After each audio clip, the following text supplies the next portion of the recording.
네, 기독교 3강 내용 함께 보시겠습니다. 네, 다섯 번째 내용, 어떻게 기도해야 될까라는 내용으로 함께 내용 보시겠습니다. 네, 시편 81편 10절 말씀에 이렇게 말씀하겠습니다. 나는 너를 애굽 땅에서 인도해낸 야훼 내 하나님이니 내 입을 크게 열라 내가 채우리라 하였으나 이렇게 말씀이 나타나 있습니다. 우리가 이 말씀을 적용해서 기도할 때 어떻게 기도하면 될까? 우리가 입을 크게 열라 또 채우신다. 우리가 해야 될 일은 여는 것입니다. 입을 크게 여는 것이 우리의 할 일이다. 그러면 주님께서는 우리를 채워주신다는 것입니다. 그래서 우리가 또 큰 뜻을 품고 우리가 기도해야 될 기도에 대해서 또 주님께 믿고 또 간구하고 나갈 수 있다는 것입니다.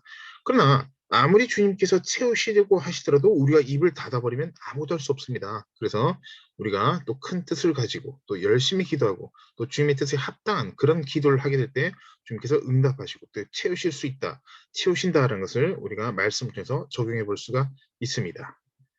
네, 또 다른 말씀 보시면 또 이렇게 볼 수 있습니다. 예레미야 29장 12절에서 13절 말씀 보시면 너희가 내게 부르짖으며 내게 와서 기도하면 내가 너희들의 기도를 들을 것이요 너희가 온 마음으로 나를 구하면 나를 찾을 것이요 나를 만나리라 이렇게 말씀이 나타나 있습니다.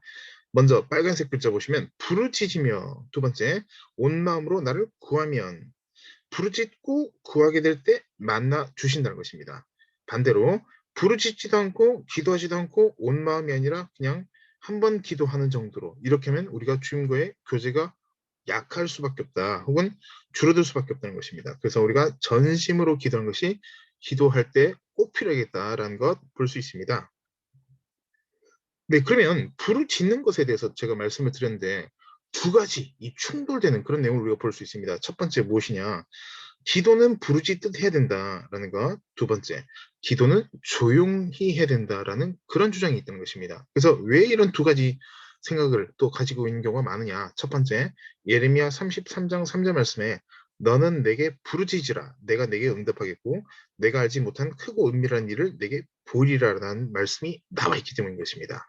그래서 부르짖는 기도를 마땅히 해야 되겠다라고 우리가 볼 수 있습니다. 그러나 반대로 마태복음 6장 6절 말씀에 이런 말씀이 있습니다. 너는 기도할 때 내 골방에 들어가 문을 닫고 은밀한 중에 계신 내 아버지께 기도하라.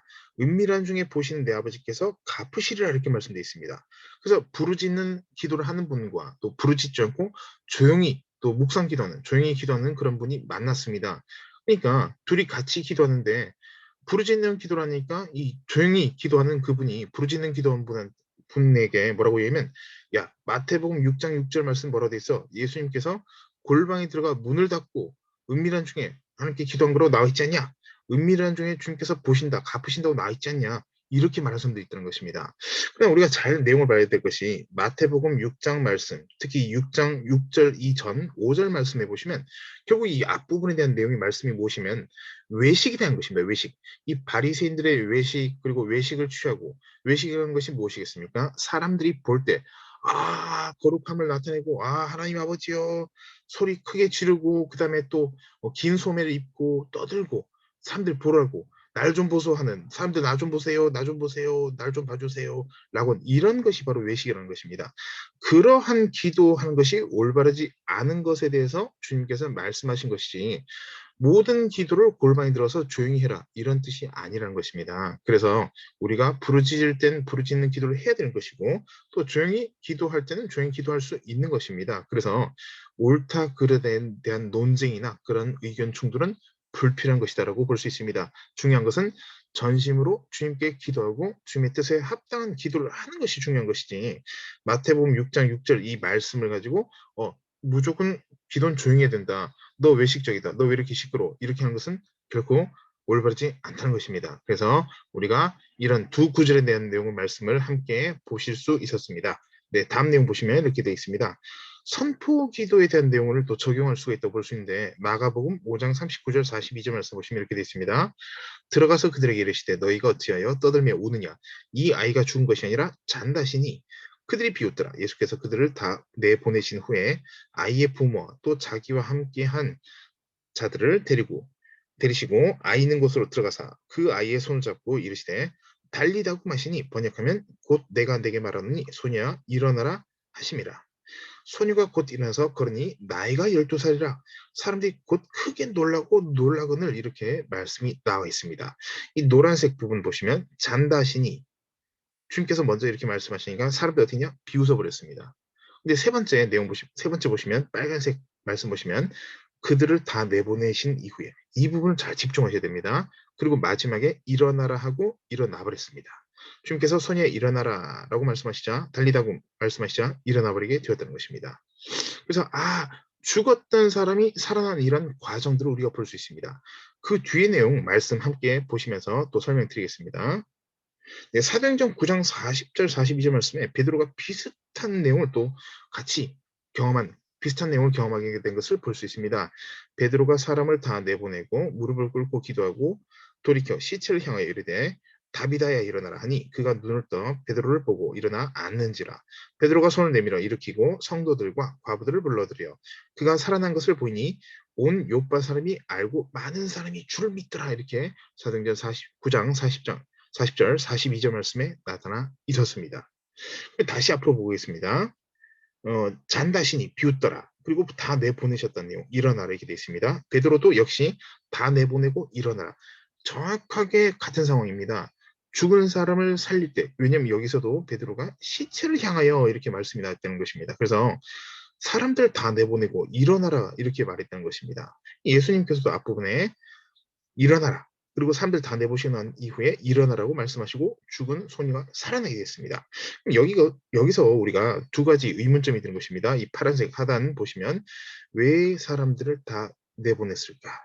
예수님께서도 왜 보내셨고 베드로도 왜 보냈을까? 두 번째, 일어나라고 할 때 무엇이 일어난 것일까? 첫 번째 퀘스천에 대한 답을 우리가 마태복음 13장 58절 말씀에서 알 수 있습니다. 마태복음 13장 58절 말씀 보시면 예수님께서 사람들이 믿지 아니함으로 기적을 행치 아니하시더라는 말씀이 있다는 것입니다. 그러면 보시면 예수님은 기적을 행하실 수 있는 능력이 있지만 사람이 믿지 않기 때문에 기적을 행하지 않으셨다는 것입니다. 즉 기적이란 결과를 얻기 위해서는 주님의 능력 플러스 사람의 믿음이 있을 때 결과가 나타나게 되는 것입니다. 근데 지금 사람들 다 내보내고 이 주님께서도 그들을 다 내보내신 이후에 믿음이 없고 비웃고 믿지 않는 이런 태도를 취한 사람들 다 내보내버리셨다는 것입니다.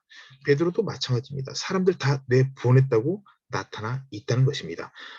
그래서 기적이라는 것은 항상 우리가 오늘날도 성령님의 능력 그리고 우리의 믿음이 있을 때 폭발하게 되는 그런 기적의 결과를 나타낸다는 것을 우리가 기억을 해야 되겠다는 것입니다. 두 번째, 일어나라고 할 때 무엇이 일어난 것일까? 물론 일어나라고 할 때 우리가 죽은 영혼이 또 육신이 일어나게끔 그렇게 하는 그런 결과를 볼 수가 있었습니다. 그러나 이 과정을 통해서 우리가 알 수 있는 것은 무엇이냐? 우리도 마찬가지입니다. 죽지 않았다 할지라도 우리 믿음이 다운돼 있다 할지라도 우리의 여러 가지 환경이 아주 다운돼 있다 할지라도 염려할 필요가 없습니다. 왜냐? 믿음이 일어날 때 모든 것이 같이 일어나 버린다는 것입니다. 믿음이 일어나게 될 때 육신도 일어나고 믿음이 일어날 때 우리의 모든 문제가 해결되고 정상으로 일어나게 된다는 것입니다. 그래서 가장 중요한 것은 무엇이냐? 믿음입니다. 무엇을 구해야 되냐? 구하라 그러면 너에게 주실 것이요. 마태복음 7장 7절 말씀에 무엇을 구해야 되냐? 다른 것도 우리가 구해야 될 것이 있습니다. 그러나 첫 번째로 구해야 될 것은 믿음입니다.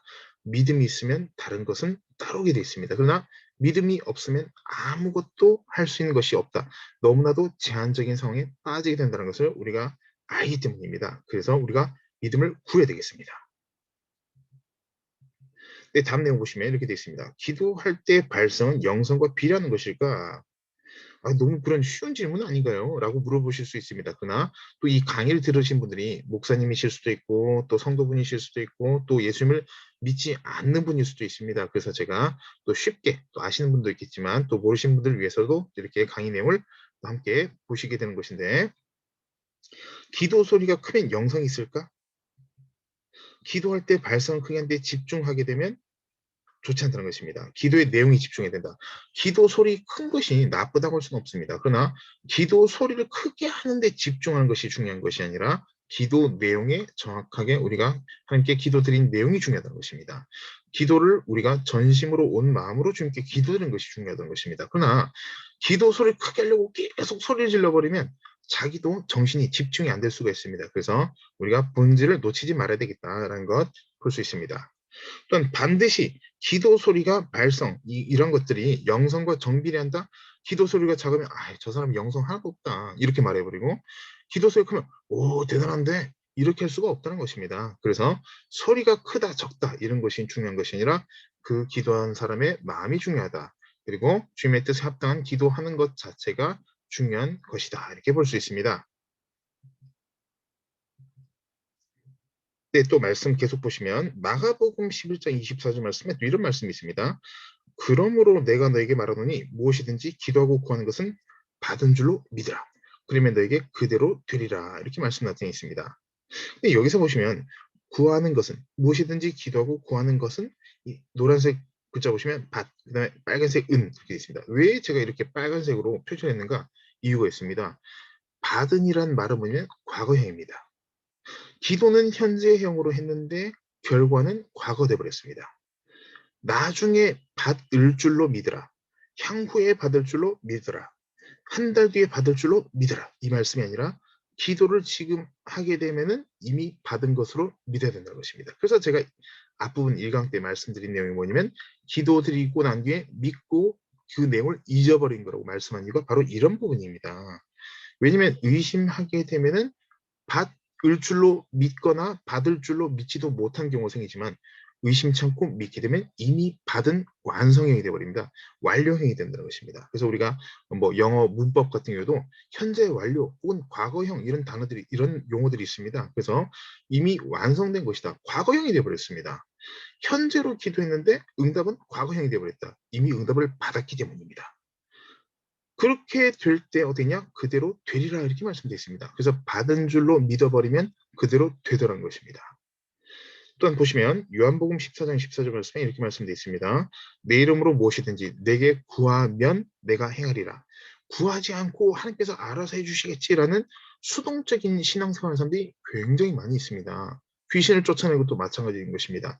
예수님께서 마가복음 16장 17절 말씀에 내 이름으로 귀신을 쫓아내며라고 말씀하셨지 알아서 귀신 쫓아주겠다 말씀하시지 않으셨다는 것입니다. 근데 많은 사람들이 많은 기독교인들이 어떻게 생각하냐면 우리가 하나님을 믿기 때문에 귀신들을 우리한테 얼씬도 못해 이런 생각을 할 때가 많이 있습니다. 그러면 마가복음 16장 17절 말씀은 무슨 말씀이라는 것이 되겠습니까? 그렇기 때문에 우리가 능동적인 태도로 적극적인 태도로 신앙생활을 해야 되는 것이지 알아서 어떻게 해주시겠지? 그렇지 않다는 것입니다. 그래서 제가 앞서 말씀드린 것처럼 내 입을 넓게 열라 크게 열라 하나님께서 채우신다는 것입니다. 입도 안 열고 왜 안 채워주시지? 혹은 알아서 채워주시겠지. 입 딱 다물고 있고 이거 아니라는 것입니다.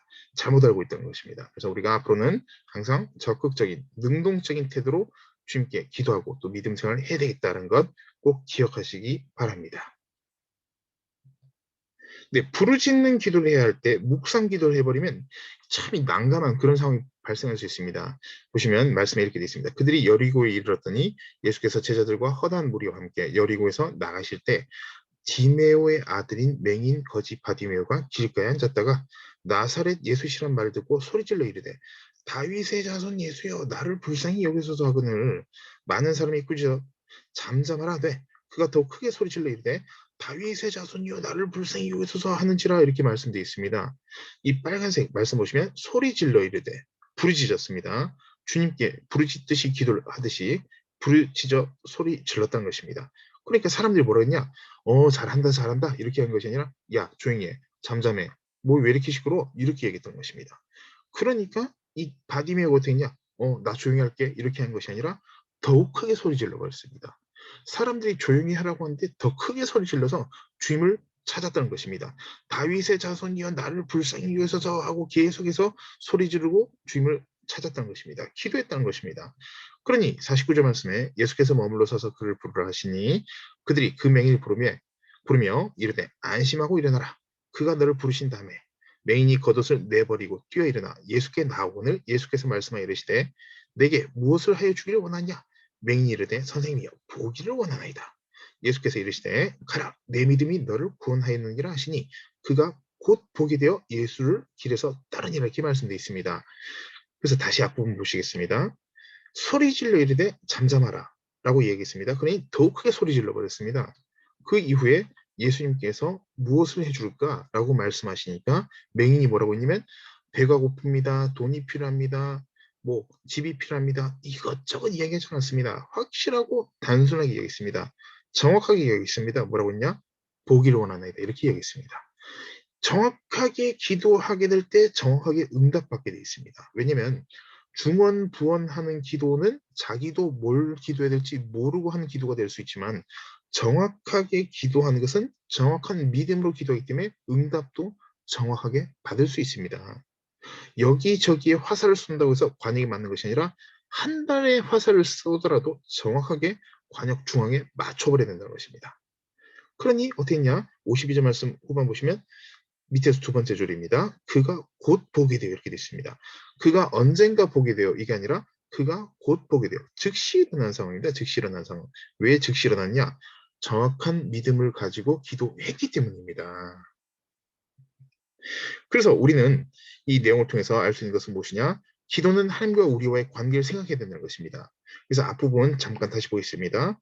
잠잠하라 하되 이렇게 되어 있습니다. 노란색 글자 보시면 잠잠하라 하되 사람들이 조용히 하라 잠잠하라 이렇게 얘기했습니다. 그러나 잠잠하지 않고 바디오면 어떻게 했냐? 더욱 크게 소리 질러 기도했습니다. 더욱 크게 소리 질러 주님을 찾았다는 것입니다. 그래서 우리가 이 내용을 통해서 적용하게 되면 주위에서 조용히 해라, 시끄럽다, 기도하지 마라, 뭐 매번 기도하냐, 사람이 왜 이렇게 자꾸 기댈 곳을 찾냐, 이런 이야기 필요 없습니다. 더욱 우리가 주님께 간구하고 나가야 되겠다는 것입니다. 그래서 우리가 부르짖어 기도하게 되면 마귀는 다른 사람들 통해서 잠잠하라고 말할 수 있습니다. 그렇게 말할 수가 있다는 것입니다. 그러면 기도 응답을 받지 못하도록 이것은 방해한 것일 수가 있습니다. 그러니 우리는 어떻게 했냐? 환경 따라 기도하는 것이 아니라 기도 응답 받기 위해서 또한 주님의 뜻에 합당한 기도를 하기 위해서 정확히 기도해야 된다는 것입니다. 그러한 과정에서 중요한 통로 역할, 또 본질적인 역할은 것이 무엇이냐? 방언 기도와 통성 기도 될 수 있습니다. 그래서 이 통성 기도, 방언 기도는 너무나도 중요한 부분이기 때문에 우리가 내가 방언하지 않으니까 너 방언 왜 해? 이 시끄럽네. 왜 이렇게 시끄러워? 혹은 방언 끝났잖아. 이런 잘못된 편견을 가지면 안 된다는 것입니다. 또한 통성기도 마찬가지입니다. 나는 조용히 기도하는데 너 왜 이렇게 시끄러워? 이렇게 하면 안 된다는 것입니다. 물론 전체적으로 조용한 분위기에서 기도할 때 혼자 너무 또 크게 하고 또 기도 소리가 너무 커서 다른 사람들에게 또 지장을 주는 것은 또 조절해야 될 필요가 있습니다. 그러나 통성 소리 크게 부르짖고 또 주님께 기도드린 것 자체를 금하거나 틀렸다 이렇게 한 것은 올바르지가 않다는 것입니다. 그래서 우리가 이런 것을 잘 구분할 수 있어야 되겠습니다. 여기까지 오늘 또 기도학교 3강 내용 함께 보셨습니다. 다음 시간에 또 기도학교 4강 내용에 대해서 함께 내용 보시겠습니다. 감사합니다.